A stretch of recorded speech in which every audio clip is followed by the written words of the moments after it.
अरे बच्चों, आपको कल सिविक्स में नागरिक शास्त्र में क्वेश्चन आंसर भेजे थे लिख करके, और पाठ में कुछ पढ़ाने को बाकी था, वो मैं पढ़ा रहा हूँ। और वो समझो और देख करके अच्छी तरह तैयार करो, क्योंकि परीक्षाएं आपको शायद 7 तारीख से हैं, तो उन्हें अच्छी तरह से लिख करके तैयार करें। जो बाकी रहेंगे बाद में लिखाएंगे, इसी लेसन से पढ़ करके उनको क्वेश्चन आंसर लिखने का प्रयास करेंगे। हमने सत्ता के साझेदारी के अंतर्गत ये बताया था, पहले बात सत्ता क्या है और फिर साझेदारी क्यों आवश्यक है, इसके बारे में विचार करना। सत्ता माने शासन, देश में शासन करना, राजनीति करना, देश का शासन चलाना, एक सत्ता कहलाती है। और सत्ता, ये शासन चलाना और शासन चलाने में सबकी भागीदारी क्यों आवश्यक है? सबकी भागीदारी इसलिए आवश्यक है कि समूहों में टकराव न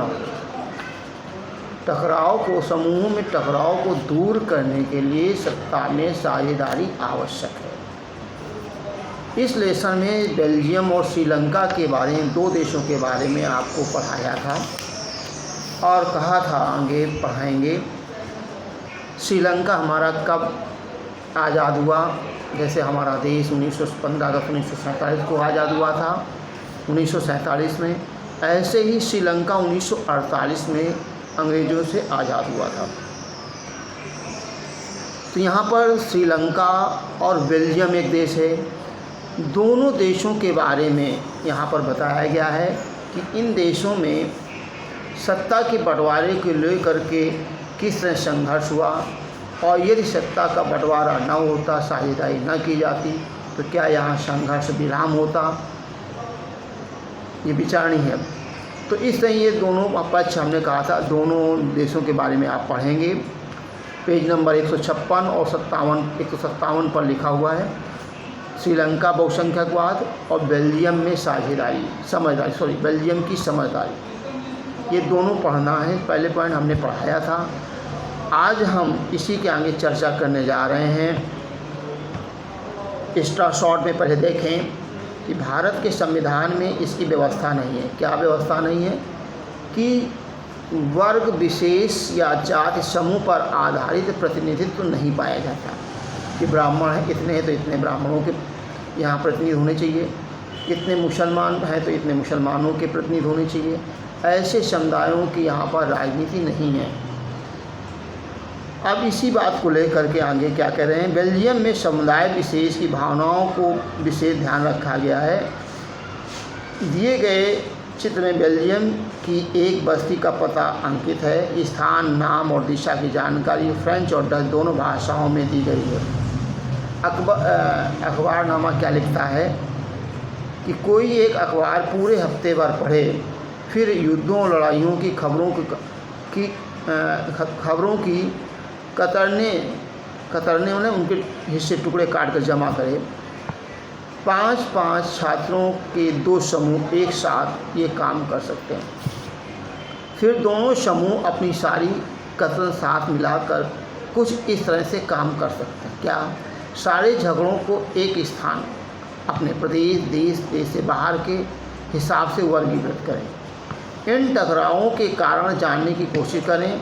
इनमें से कितने विवाद सत्ता के बंटवारे को लेकर हैं? इनमें से किस किस विवाद को सत्ता में समझदारी तय करके सुलझाया जा सकता है? अध्यापक महोदय कह रहे हैं यहाँ की सहायता से, हम लोगों की सहायता से अखबारों की प्रकृति के अनुसार इन्हें एकत्रित कर बेल्जियम और श्रीलंका के परिप्रेक्ष्य में उनका समाधान ढूंढें।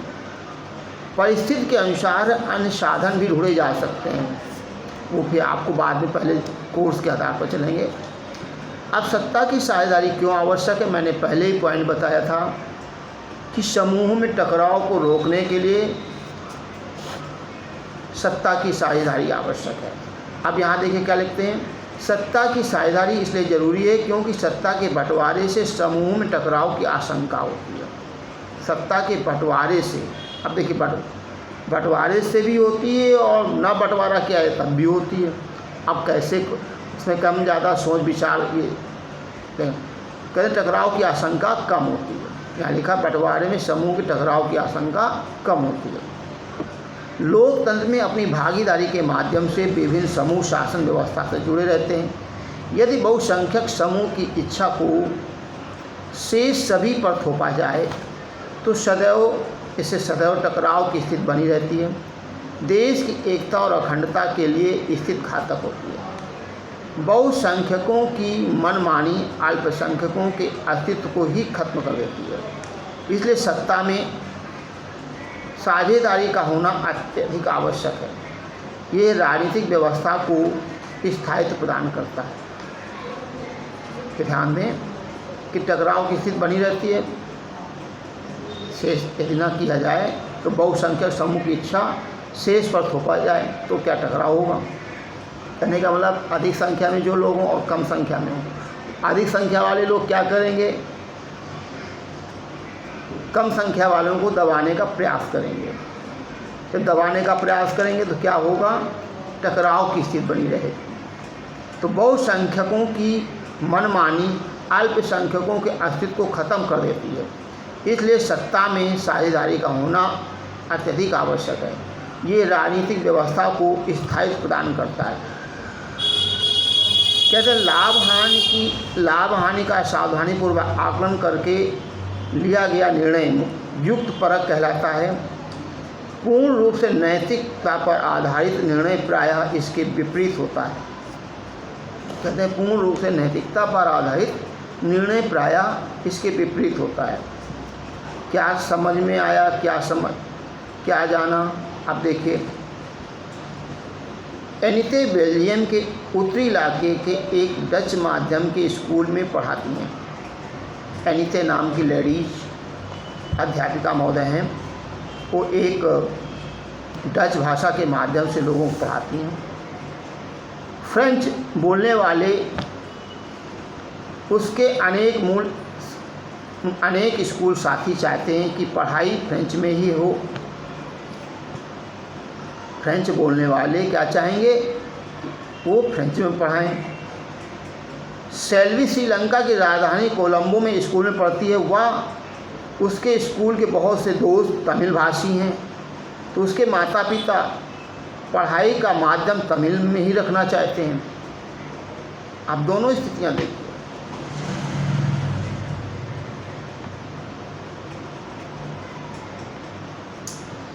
सेल्वी सिंगली जिसे बोलते हैं भाषा, सेल्वी श्रीलंका की राजधानी है। कोलंबो का स्कूल में पढ़ाती हैं। सेल्वी श्रीलंका की राजधानी शिलोंग जिसे बोलते हैं, शिलोंग या वैसे तो इसमें कोलंबो है, पहले रही होगी। सेल्वी श्रीलंका की राजधानी कोलंबो में एक स्कूल सेल्वी जो है ये भी महोदया हैं, शिक्षक अध्यापिका हैं। ये कोलंबो में पढ़ाती हैं। वह उसके स्कूल से बहुत से दोस्त तमिल भाषी हैं। इनके माता पिता पढ़ाई माध्यम, आप देखिए सेल्वी अध्यापिका भी हम कहते हैं उसके आधार पर, लेकिन यहाँ बच्ची का नाम कहा गया है कि माता पिता पढ़ाई का माध्यम तमिल रखना चाहते हैं। आप देखिए कौन सी सरकार एनिते सेल्वी के माता पिता की इच्छा पूरी कर सकती हैं। इसके सफलता मिलने की संभावना अधिक है, और क्यों। अब देखिए, बेल्जियम की सरकार एनिते के माता पिता की इच्छा पूरी कर सकती है। एनिते के माता पिता की सफलता मिलने की अधिक संभावना है, क्योंकि बेल्जियम में सामुदायिक सरकार का चुनाव एक ही भाषाई समुदाय द्वारा किया जाता है। इस प्रकार सरकार के संस्कृत, शैक्षणिक और भाषाई समस्याओं के समाधान की शक्ति प्राप्त है। अब यहाँ पर खलील की कहानी दी गई है। खलील की उलझन क्या है। जैसा कि होता आया है कि इस बार विक्रम रात की खामोशी में अपने मोटरसाइकिल चलाया जा रहा था और बेताल उसकी पीठ पर बैठा था। हमेशा की तरह इस बार भी सोच कर कि कहीं विक्रम को नींद ना आ जाए, बेताल ने कहानी सुनाना शुरू किया। कहानी कुछ इस प्रकार थी। क्या है, बेरूत शहर में खलील नाम का एक आदमी रहा करता था। उसके माँ बाप अलग समुदाय के थे। उसके पिता ऑर्थोडॉक्स ईसाई थे तो माँ सुन्नी मुसलमान। अब देखिए, ईसाई और मुसलमान आधुनिक शहर के लिए यह कोई अनूठी बात न थी। लेबनान में अलग अलग समुदाय के लोग रहते थे और राजधानी बेरूत में भी बस जाते थे, वे साथ रहते थे, मेल जोल होता था और परग्रह युद्ध में वे एक दूसरे से लड़ते भी थे। खलील का एक चाचा ऐसी लड़ाई में मारा गया था। गृह युद्ध की समाप्ति के बाद लेबनान के सारे नेता साथ मिलकर बैठे और विभिन्न समुदायों के बीच सत्ता के बंटवारे के कुछ बुनियादी नियमों पर सहमत हुए। इन नियमों के अनुसार तय हुआ कि देश का राष्ट्रपति मैरोनाइट पंथ का कोई कैथोलिक ही होना चाहिए। देश का राष्ट्रपति मैरोनाइट पंथ समुदाय, जैसे हिंदू, मुस्लिम, सिख, ईसाई, ऐसे ही कहते हैं, मैरोनाइट पंथ का होना चाहिए, का कोई कैथोलिक होना चाहिए। सिर्फ सुन्नी मुसलमान ही प्रधानमंत्री हो सकता है। उप प्रधानमंत्री का पद ऑर्थोडॉक्स ईसाई, संसद के अध्यक्ष का पद शिया मुसलमान के लिए तय हुआ। इस समझौते के अनुसार आगे से ईसाई फ्रांस से संरक्षण की मांग नहीं करेंगे और मुसलमान भी पड़ोसी सीरिया के साथ एकीकरण की मांग छोड़ने पर सहमत हुए। जब ईसाई और मुसलमानों के बीच यह समझौता हुआ तब दोनों की आबादी लगभग बराबर थी। बाद में मुसलमान स्पष्ट रूप से बहुमत में आ गए, पर दोनों पक्ष अभी भी उस समझौते का आदर करते हुए उसे मान रहे हैं। खलील को इस समझौते में बड़ी गड़बड़ी लगती है। वह राजनीतिक महत्वाकांक्षा वाला लोकप्रिय व्यक्ति है, लेकिन मौजूदा व्यवस्था के रहते वह सबसे बड़े पद पर पहुंच नहीं सकता। वह न तो माँ के धर्म को मानता है और न ही पिता के। अब देखिए, माता पिता दो थे, एक मुसलमान एक ईसाई, और खलील उनका तो क्या कहते हैं, न वो माँ के धर्म को मानता है न पिता के। असल में वह चाहता ही नहीं है कि उसे किसी भी धर्म से जोड़कर पहचाना जाए। उसे समझ में नहीं आता कि लेबनान में भी अन्य सामान्य लोकतंत्र की तरह क्यों नहीं चलता। उसका कहना है, सिर्फ चुनाव कराइए, हर किसी को चुनाव में लड़ने की आज़ादी दीजिए, जिसे सबसे ज़्यादा वोट मिलें वह राष्ट्रपति बन जाए, भले ही वह किसी समुदाय का हो। लेकिन उसके जिन बड़े बुजुर्गों ने गृह युद्ध देखा, उनका कहना है कि मौजूदा व्यवस्था ही शांति की सबसे अच्छी गारंटी है। अभी कहानी ख़त्म नहीं हुई कि देश में टीवी टावर के पास पहुंच गए। यहाँ वे रुक सकते थे। बेताल ने जल्दी से कहानी ख़त्म की और अपना सवाल विक्रम से पूछा, अगर आपको लेबनान का कानून फिर से लिखने का अधिकार होता तो आप क्या करते? क्या आप पुरानी व्यवस्था चलने देते या आप कुछ नया करते? बेताल विक्रम अपने बीच हुए समझौते को दोहराना नहीं बोला। अगर आपके दिमाग में ये स्पष्ट जवाब है कि आप फिर भी नहीं बताते, तो क्या आपकी मोटरसाइकिल जाम हो जाएगी और आप आगे क्यों नहीं बढ़ पाएंगे? क्या आप बेचारे विक्रम को बेताल के सवाल का जवाब देने में मदद कर सकते हैं? हाँ, क्या लिख रहे हैं? मैं विक्रम को बेताल के सवाल का जवाब देने में मदद कर सकता हूँ। व्यवस्था पुनर्विचार करना चाहिए और समुचित समाधान खोजना चाहिए। सत्ता की साझेदारी के रूप में समझौदारी लिखा है। साझेदारी के रूप में पहले ये मान्यता थी कि सरकार की समस्त शक्तियाँ किसी एक व्यक्ति या किसी स्थान पर केंद्रित होनी चाहिए। इस मान्यता के अनुसार सत्ता की साझेदारी नहीं हो सकती, क्योंकि साझेदारी की स्थिति अविलंब निर्णय लेने और उन्हें लागू करना संभव नहीं हो पाएगा। लोकतांत्रिक व्यवस्था में सत्ता जनता से जुड़ी हुई है। लोकतंत्र में जनता शासन करती है, वह अपना प्रतिनिधित्व चुनती है और उसके माध्यम से शासन का संचालन होता है। लोकतंत्र में विभिन्न समूह वर्गों के विचारों और उनके अधिकारों को समुचित सम्मान प्राप्त होता है। सार्वजनिक नीतियाँ तय करने में सभी वर्गों समूहों की बातें सम्मिलित होती हैं। इस शासन से अधिक लोग शासन में हिस्सेदार होते हैं। आधुनिक लोकतंत्र व्यवस्था के अंतर्गत सरकार में साझेदारी के निम्नलिखित 4 रूप प्रचलित हैं। क्या है? सरकार के विभिन्न अंगों के मध्य सत्ता की साझेदारी विभिन्न अंगों सरकार के कार्यपालिका, न्यायपालिका और व्यवस्थापिका अर्थात संसद, विधायिका, इनमें आपस में जो बंटवारा होता है, तालमेल से काम होता है, वह सत्ता की साझेदारी कहलाती है। इसमें क्या लिखते हैं, लोकतंत्र में सरकार के विभिन्न अंग जैसे विधायिका, कार्यपालिका, न्यायपालिका के बीच सत्ता का उपयुक्त बंटवारा होता है। इन सभी के पास शक्ति होती है तथा परस्पर एक दूसरे से नियंत्रण रखते हैं। इसे ही सत्ता का क्षैतिज वितरण कहा जाता है। मतलब विधायिका, कार्यपालिका, न्यायपालिका में जो सत्ता का बंटवारा होता है वह क्षैतिज वितरण कहलाता है, वह सत्ता का क्षैतिज वितरण कहलाता है। अंडरलाइन कर सकते हैं। इस प्रकार बंटवारे में सुनिश्चित हो जाता है कि कोई भी एक सत्ता का असीमित उपयोग नहीं कर सकता और प्रत्येक अंग एक दूसरे पर अंकुश रखते हैं। इससे विभिन्न संस्थाओं के मध्य सत्ता का संतुलन निरंतर बना रहता है। दिए गए कहते अब कार्टून दिया गया, देखिए आप लोग, दिए गए कार्टून में दर्शाया गया है कि लोकतंत्र को अपने अनुसार संचालित करने के लिए व्लादिमीर पुतिन ने ऐसे कानून बनाए जिनसे वे लोकतंत्र को कठपुतली बनाकर अपने इशारों पर नचा सकें। इसकी पुष्टि में अनेक कार्टून जुटाए जा सकते हैं। इस कार्य को विद्यार्थी अध्यापक महोदय की सहायता से स्वयं करें। मतलब इसमें दिखाया गया है एक डेमोक्रेसी आगे नाम का घोड़ा है और अपने आप में चलाना चाहते हैं, तो ऐसा संभव नहीं है।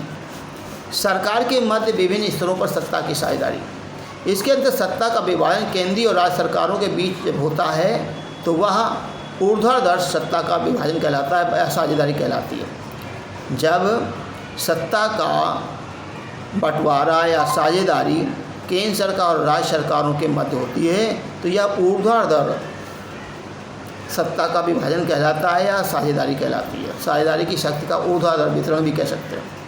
विभिन्न सामाजिक समूहों के मध्य सत्ता की साझेदारी, विभिन्न सामाजिक समूहों के मध्य सत्ता की साझेदारी, लोकतंत्र में विभिन्न धार्मिक, भाषाई, आदिवासी, अल्पसंख्यक समूह विभिन्न स्तरों पर सत्ता की साझेदारी करते हैं। सत्ता की साझेदारी का यह रूप प्रजातांत्रिक एवं संवैधानिक दोनों रूप में हो सकता है। इस प्रकार की व्यवस्था विधायिका व प्रशासन में अलग अलग सामाजिक समूहों को हिस्सेदारी देने के लिए की जाती है ताकि वो स्वयं को शासन में अलग न समझें। कुछ देशों के संविधान व कानून इस व्यवस्था का प्रावधान है कि सामाजिक रूप से कमज़ोर समुदाय एवं महिलाओं को विधायिका व प्रशासन में हिस्सेदारी दी जाए। राजनीतिक दलों, दबाव समूहों, आंदोलनों के मध्य सत्ता की साझेदारी, लोकतंत्र में विभिन्न राजनीतिक दलों, दबावों, समूहों और आंदोलनों के मध्य भी सत्ता की साझेदारी होती है। कहते हैं लोकतंत्र में विभिन्न राजनीतिक दलों, दबाव समूहों, आंदोलनों के मध्य भी सत्ता की साझेदारी होती है। लोकतंत्र लोगों को सत्ता के दावेदारों के बीच चुनाव का विकल्प देता है। यह विकल्प विभिन्न राजनीतिक दलों के रूप में उपलब्ध होता है। ये राजनीतिक दल चुनाव लड़ते हैं और इनकी प्रतिद्वंद्विता ये सुनिश्चित करती है कि सत्ता एक व्यक्ति या समूह के हाथ में ना रहे, उसमें परिवर्तन होता रहे। अब यहाँ पर मेरे स्कूल में हर 5 महीने क्लास मॉनिटर बदल जाता है। क्या आप इसे सत्ता की भागीदारी बता रहे हैं? हर महीने क्लास मॉनिटर का बदला जाना सत्ता की भागीदारी नहीं है। सत्ता में भागीदारी करने वाली पार्टियां अपनी शक्तियों का प्रयोग करके एक दूसरे के कार्यों पर नियंत्रण रखती हैं और प्रभावित करती हैं। यहाँ पर मॉनिटर बदलने से सत्ता बंटवारा नहीं होता है। यहाँ पर पार्टियों में शक्तियों का बंटवारा हो, पार्टियां बनाएं और एक दूसरे के कार्यों पर नियंत्रण रखें, उनकी बात मानें और प्रभावित करें कानून को, तो वो सत्ता का बंटवारा होता है। अब यहाँ दे रहे हैं सत्ता के बंटवारे के कुछ उदाहरण दिए गए हैं। क्या दिए गए हैं हम आगे ज़्यादा नहीं पढ़ेंगे, अपने पढ़ें। यह सरकार के विभिन्न अंगों के बीच सत्ता का शक्ति का विभाजन का उदाहरण है। न्यायपालिका, विधायिका भी जो बताया, कार्यपालिका की भी साझेदारी हो, विभिन्न सामाजिक समूहों के बीच सत्ता की साझेदारी का हो, आदिवासियों तथा अन्य सामाजिक समूहों के बीच में सत्ता की साझेदारी हो। जिस प्रकार से राजनीतिक दल, दबाव समूह, आंदोलन सत्ता का नियंत्रित या प्रभावित करते हैं, सत्ता का विभाजन उसी का उदाहरण है। या यूनियन ऑन राइट्स फोर्सेज और लिबरल ब्लास्टोको मूवमेंट के बीच सत्ता की साझेदारी हो, विभिन्न स्तरों पर सत्ता की साझेदारी का उदाहरण वो क्या है? यहाँ संघीय सरकार और राज्य सरकारों के बीच सत्ता का विभाजन हो, मतलब सत्ता की भागीदारी हो, तो इससे समूहों में टकराव नहीं होगा। इतना पढ़कर आइए, फिर बाकी कल। धन्यवाद।